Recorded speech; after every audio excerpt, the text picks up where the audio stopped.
This is Mohina for Bison News. Welcome to New Brunswick for the Moncton Grand Prix. We're racing on the Petit Kodiak, a circuit famous for its thick, chocolate-colored silt.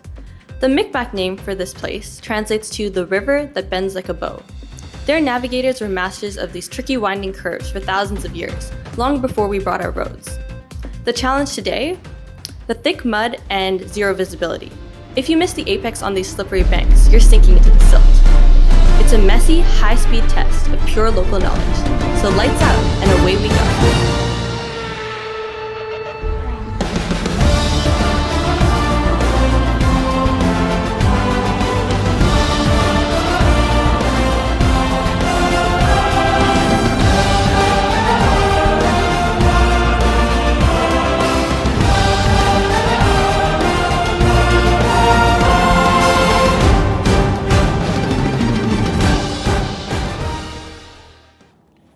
This one's too heavy. Yeah, I mean, it's just not practical to build. No, it's too many connections too. I'm gonna need some coffee.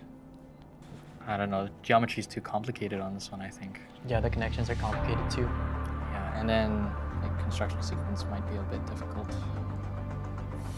Okay. Deflection's good on this one, and we've got repeatable sections.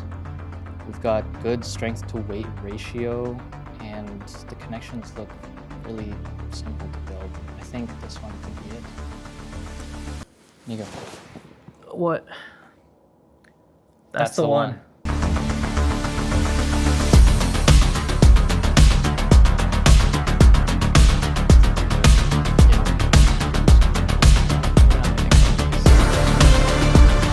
For our connection design, our main focus was constructability and simplicity. We designed connections that would be forgiving for in-house manufacturing and welding. Most, if not all, connections are single shear in some regard. We also designed various connection angles and orientations to overcome our previous challenges with load paths and slip-critical connections, ensuring our bridge remains stiff yet constructible. Essentially, our job in the drafting team is to take the finished model from SAP 2000, import it over to AutoCAD, and then once we have each of the pieces, we're gonna slice them to make sure that they fit with the connections that we attach to them.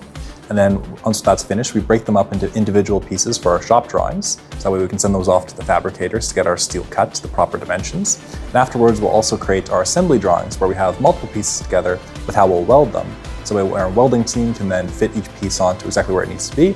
So that way, once they all fit together with our bolts through them, the whole bridge comes together and it'll all fit perfectly.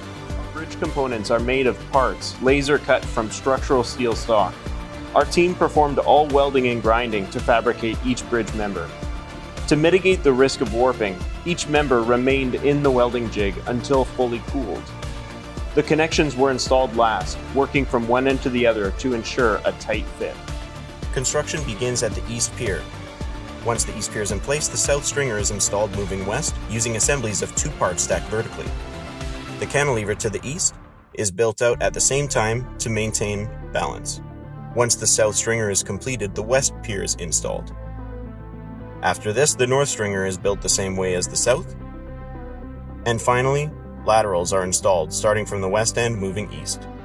Our construction sequence utilizes two barges and one builder on the shore, and deconstruction is completed in the same manner, but in the opposite order. We utilize a repeated design with off-the-shelf members, keeping our material costs down without compromising an ounce of structural integrity. We also focused on a lean assembly. We've optimized our builders down to just 3, which helps us reduce our labor costs. Performance, low impact. That's how we bridge the gap. Since our steel is 100% recyclable and can often be reused in future structures, our bridge supports a more circular and sustainable design approach. We also considered future adaptability and reuse of components to reduce waste and extend the bridge's life cycle. During fabrication and assembly, we aim to reduce environmental impact by using energy-efficient equipment and minimizing material waste wherever possible.